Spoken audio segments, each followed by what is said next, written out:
OK? Donc, on va pouvoir simplifier par gamma 0, par exponentielle i oméga t. Mon i en dessous, là, donc c'est quoi? Dénominateur, je multiplie en haut et en bas, i carré égale moins 1, donc je me retrouve avec moins i g étoile sur oméga. Je ne sais pas faire des étoiles. Bon. Oui. Bon, peut-être que si je fais ça... Non, c'était pas ça qu'il fallait faire.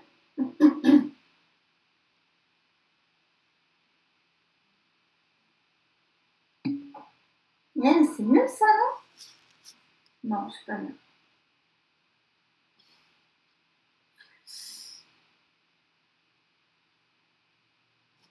Oui, oui, mais... Ouais. On peut retenir par cas.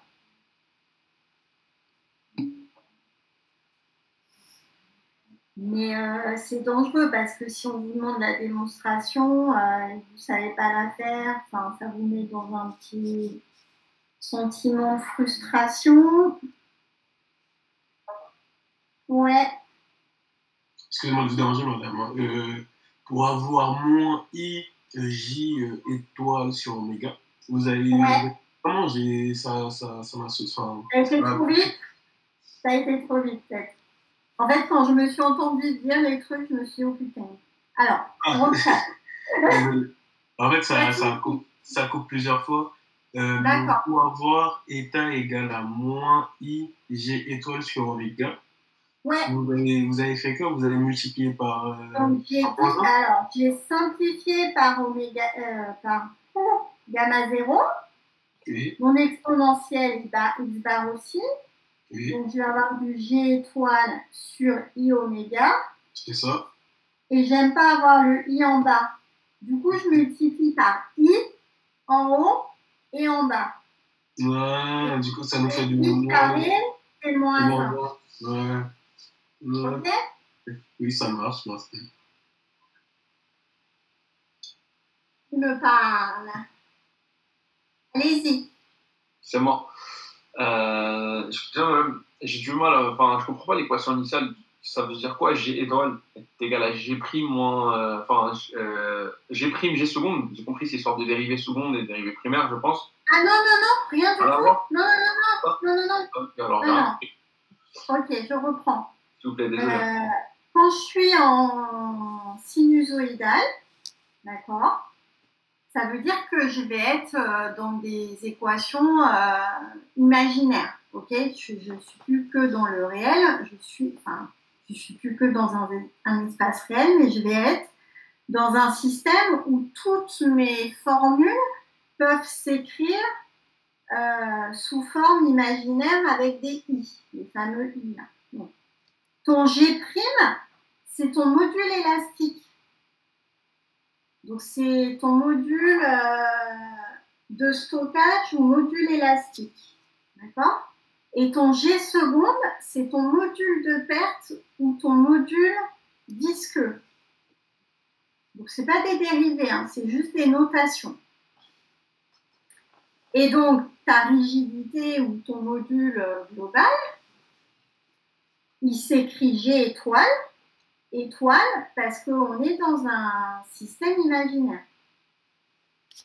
dans un espace imaginaire. Donc, ton G étoile, ça va être G' plus I G seconde, par définition. Yes?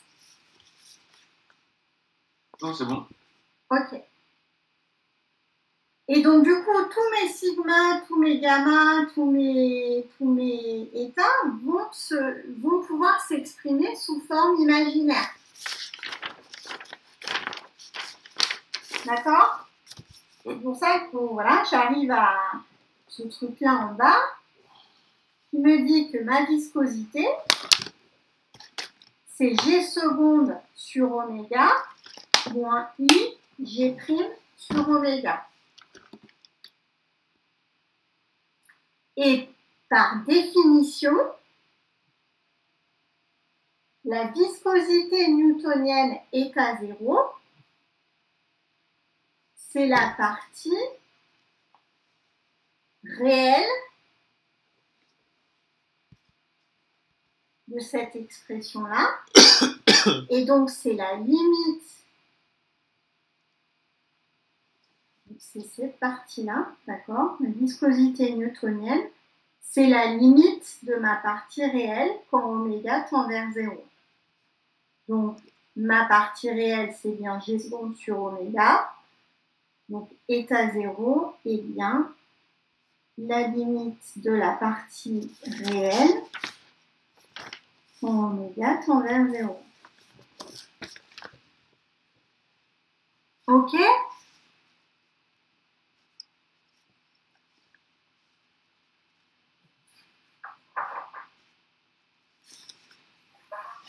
Ouais, maman. Une petite question. Du coup, pourquoi on se retrouve avec. Vous nous parlez de G. D'abord, vous nous parlez de G étoile, et à la fin, on se retrouve avec un état. Alors, je parle de la définition de G étoile, mais le but du jeu, d'accord, c'est on me demande de trouver la viscosité newtonienne, si tu lis la question de 4. Ouais. D'accord? Donc, il va falloir que je retrouve ou que je sache par cœur l'expression de la viscosité newtonienne en fonction des paramètres que j'ai dans l'exercice, donc soit G', soit G secondes, soit oméga. OK? Donc, du coup, je repars sur quand est-ce que j'ai un état dans mes formules que je connais, dans la loi de Newton. Voilà, je suis d'accord. D'accord? Donc, sigma égale état d gamma sur dt. Et ce sigma, on a aussi la loi de Hooke, sigma égale gamma g. Donc, du coup, on a un état, on a un g. Donc, on mixe les deux en disant état, c'est sigma étoile sur d gamma étoile sur dt. Et après, je déroule. Sigma étoile, c'est G étoile, gamma étoile. Du coup, mon état, ça va être G étoile, gamma étoile sur D gamma étoile sur dt.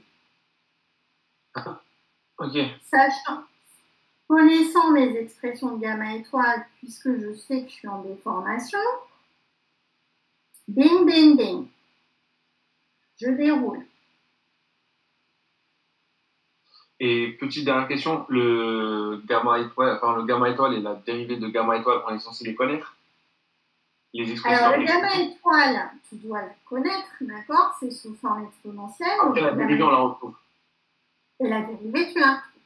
D'accord? Ok, merci. Donc, du coup, état, c'est G étoile, gamma 0 et la dérivée en dessous. Donc, on a du G étoile en simplifiant les affaires, G étoile sur I oméga. Je ne peux pas me trimballer des I en bas. Donc, je multiplie en haut et en bas par I. Donc, I carré égale moins 1. Donc, je me retrouve avec un moins 1 G étoile sur oméga. Je repars sur l'équation de G étoile. Bim. Et donc, j'ai l'expression de la viscosité, l'expression complète. Donc, G secondes.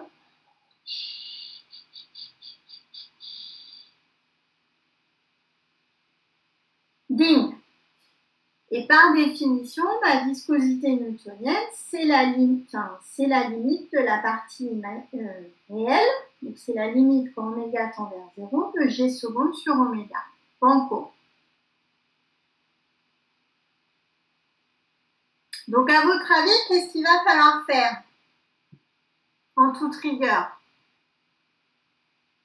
pour calculer les viscosités newtoniennes aux 3 températures?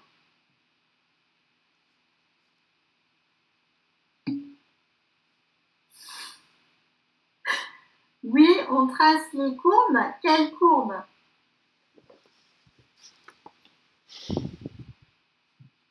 Les boules, si vous n'avez aucune courbe à tracer le jour de l'examen. trace comme courbe?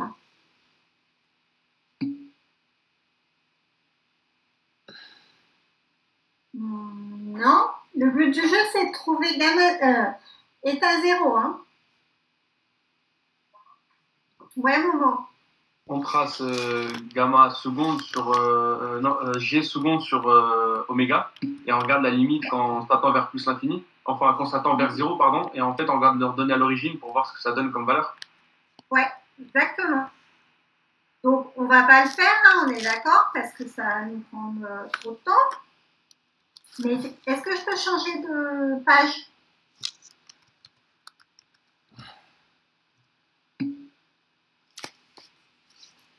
Ok. Donc effectivement, je trace G secondes sur oméga en fonction de oméga pour les 3 températures.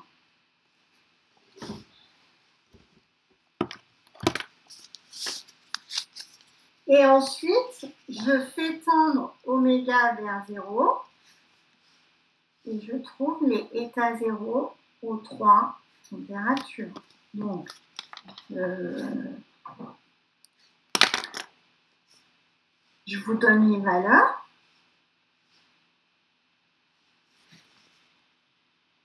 On est d'accord, enfin, ça prend 3 plombs. Hein.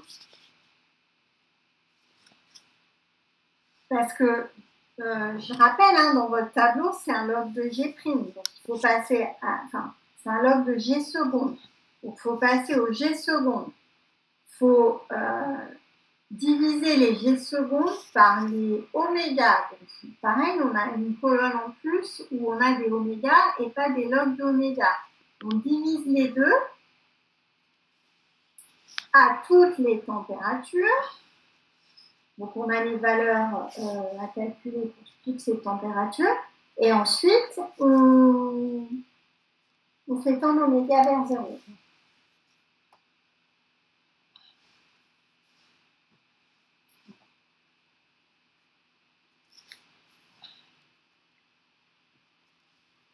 Et ça nous donne ces 3 valeurs.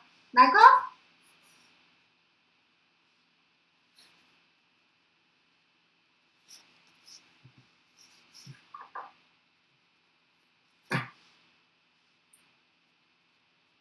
Et c'est pas fini. Hein.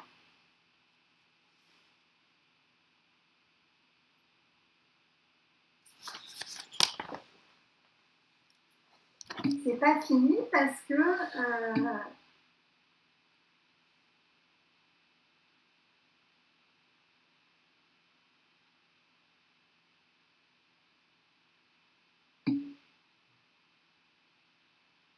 c'est pas fini parce qu'en fait, on nous demande. Ouais, Momo. Petite précision, on calcule bien G secondes et pas log de G secondes. Ouais.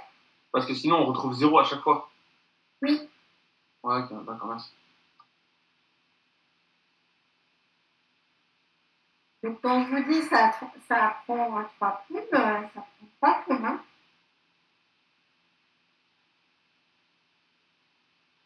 Et elle vous aime bien, Madame Dani. Pas que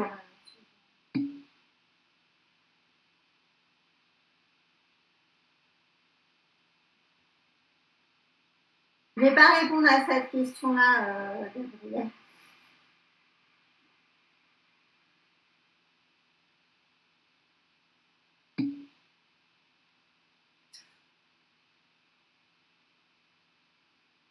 Eh, ça va.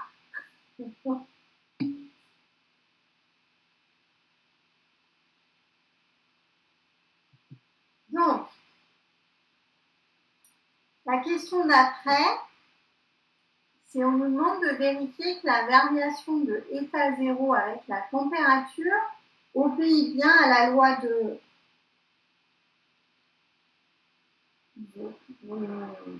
Vogel. Log de état 0 égale A plus B sur T moins T l'infini. Calculer les valeurs de A, B et T infini. C'est possible ça ou pas?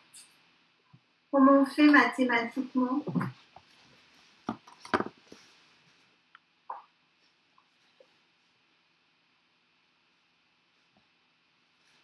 Comment on vérifie ça?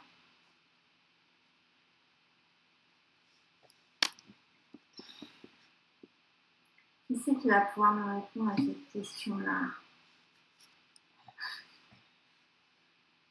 Alors, équation de droite. Non, tu n'as pas besoin de tracer quelque chose, pour une fois. Par contre, on vous demande de déterminer A, B et T infini. Comment on va pouvoir trouver A, B et T infini? Qui c'est qui va me répondre? Qui c'est qui va savoir répondre à ça? Jules. Comment je fais?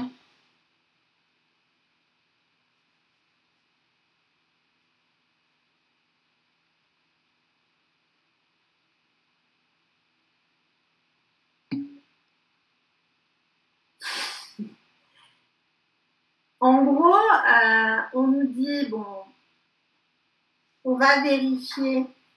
Non, c'est pas comme ça qu'on dit, hein, aussi.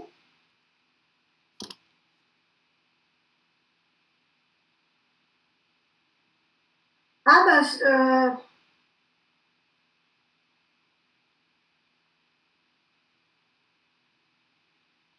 en fait, la vraie question, c'est de calculer A, B et T infini. Comment je vais pouvoir calculer ces A, B et T infini? On a 3 températures. Ouais. On obtient 3 équations, 3 inconnus. Nickel. On a les 3 viscosités newtoniennes aux 3 températures. Donc, on peut écrire la loi de Vogel pour les 3 températures. Donc, on va avoir 3 équations à 3 inconnus.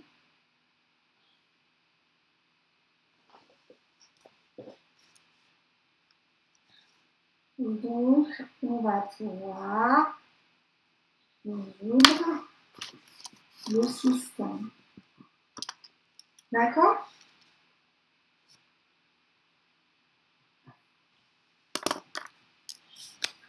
Donc là, c'est pareil. Déjà que quand il y a 2 inconnus, au bout de 3 plombes.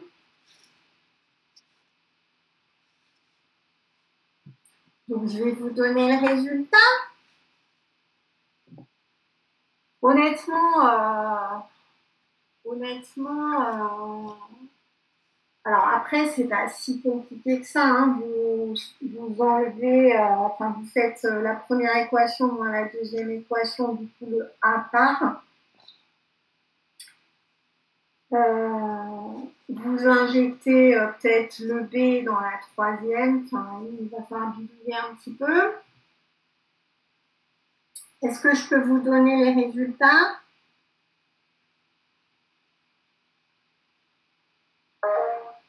Ouais, Momo.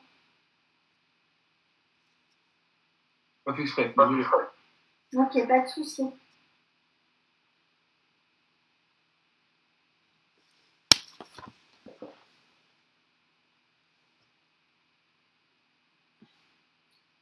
Donc honnêtement, la question 4, ça vous prend 3 plombs et je suis pas sûre que ça vous...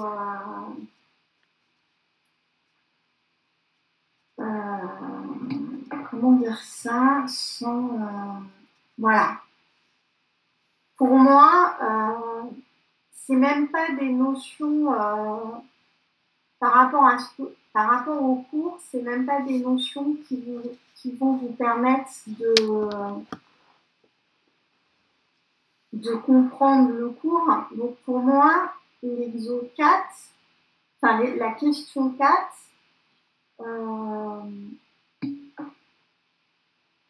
c'est pour vous planter. Okay. Ce que Madame Benevaux ne fera pas.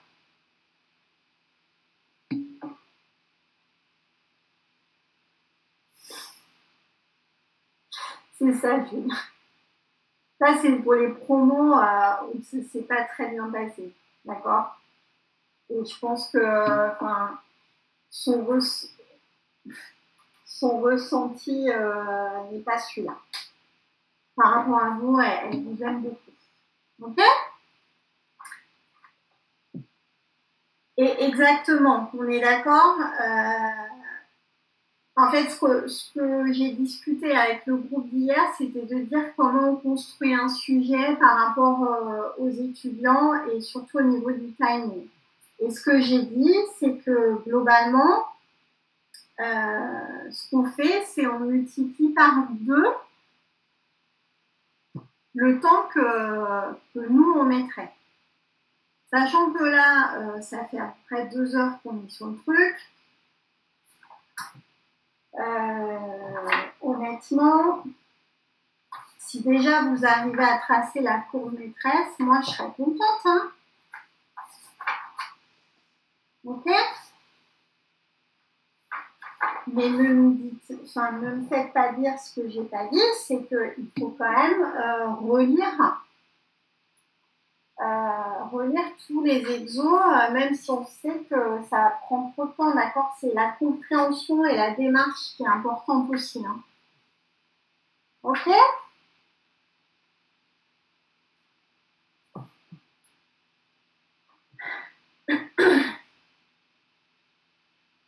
Est-ce qu'on peut changer d'exercice au bout de 2h15? Ok. On prend le 16, l'exercice 16.